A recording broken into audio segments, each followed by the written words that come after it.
Dereliction is a disease. It's insidious, it destroys communities, and nothing saps the confidence of a town like dilapidated, derelict, dangerous buildings. And vacancy, unchecked, is the gateway drug to dereliction. There are nearly 2,000 derelict sites in Ireland, and they're just the ones that have been recorded, the ones that have actually made it onto the derelict sites registers.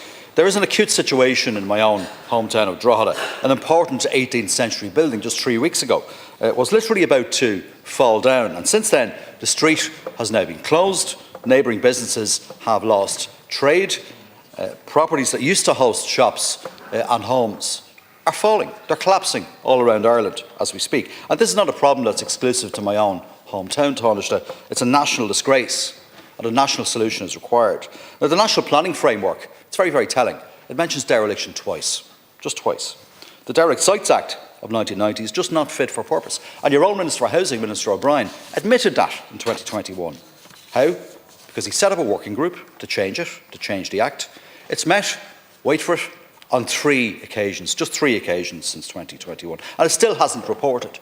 Now, why is that the case, Taoiseach? The Derelict Sites Act is, in my view, a rogue developer's charter.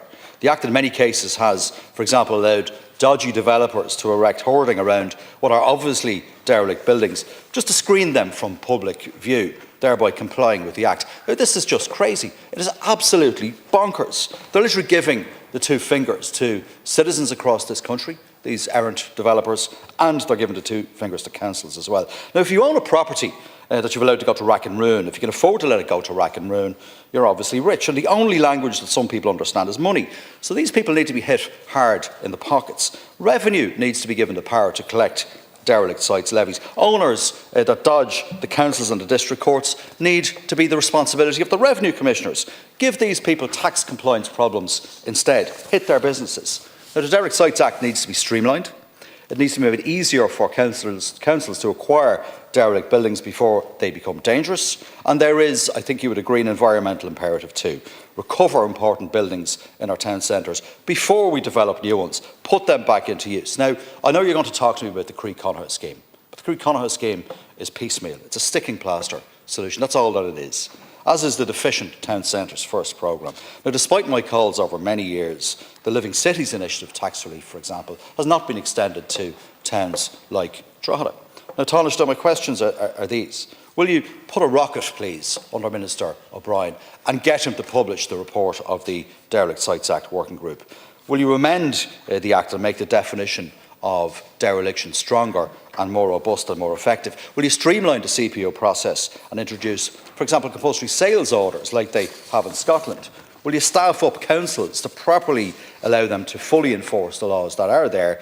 And will you give the revenue commissioners the power in law to collect levies? Taoiseach, please.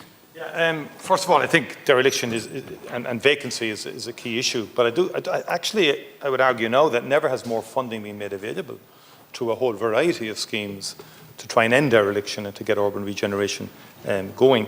In the first instance, you have the urban UDRF, Urban Regeneration Development Fund. Now, a lot of that is yet to come through in terms of the schemes. The funding has been allocated, schemes have been announced, but through design and planning, it's going to take quite some time before we'll see that on our street landscapes and in terms of our towns and cities. And then you have the Rural Regeneration and Development Fund on top of that of about 575 million has been invested in about 245 major projects since the government was formed. And that has supported landmark regeneration projects. About 400 million in UDRDF is currently giving assistance to 132 projects. And then you said don't mention the Croí-Connor. That is the vacant property refurbishment grant itself. 8,300 applications now have been received by local authorities. Some 5,100 already approved. That will help vacancy and dereliction in a very concrete way, and in my view, is a far more direct way in respect of some of the ideas that you've put forward, which I agree with, in terms of streamlining CPO, in terms of the Derelict Sites Act has never reached its potential. I accept your point. Although I do think there's an onus and responsibility in local authorities maybe to do better in respect of proactivity on the Derelict Sites Act and the implementation of that. Again, I will talk to the Minister in respect of the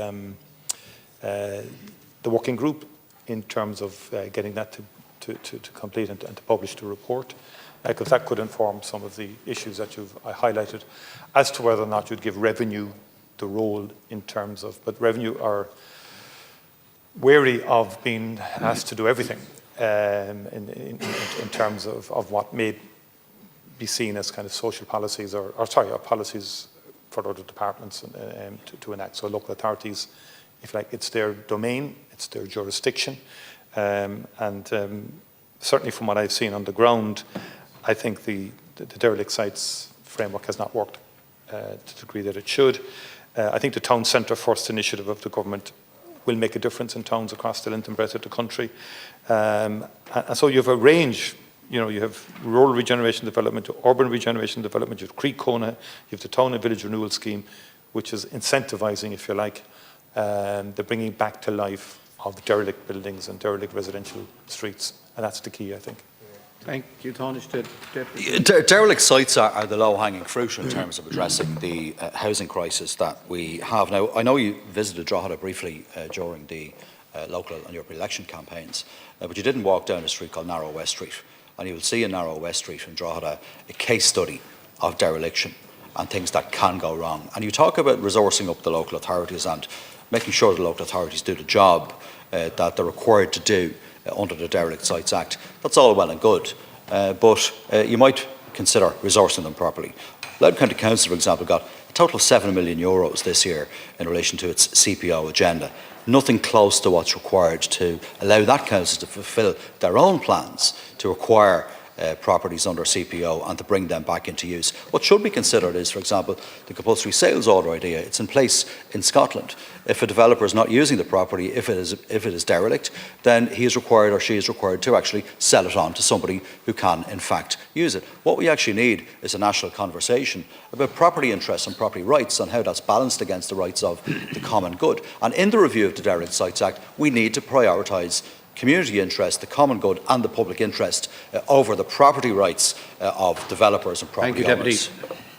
Yeah, I think there are streets across the country which do need that rebalancing in respect of the common good. Sometimes it can be through the delay in, for example, getting various projects through. I mean, you take Dublin, you take O'Connell Street, there's a major project there has been on the go for about 20 years in terms of the both retail, residential, what's the name of that company? I don't have the name now, but I mean, it's gone through dozens of committees. It's met with all cross-party committee here. No, that's more, I talk about the actual development itself, the bigger one. And that has yet to go through planning. But it's been on the agenda for about 2 decades. And that's a problem that I think speaks bigger to the dereliction question. Because when a big project is mooted and is in the works, so to speak, very little happens around it until that project gets realised. I see that in parts of Cork at the moment as well, in terms of people waiting for certain developments to take place and before they'll invest. Thank you, and so that's one issue, but I've no difficulty with the fundamental principle of rebalancing the rights under the Derelict Sites Act in respect of the common good. We go now to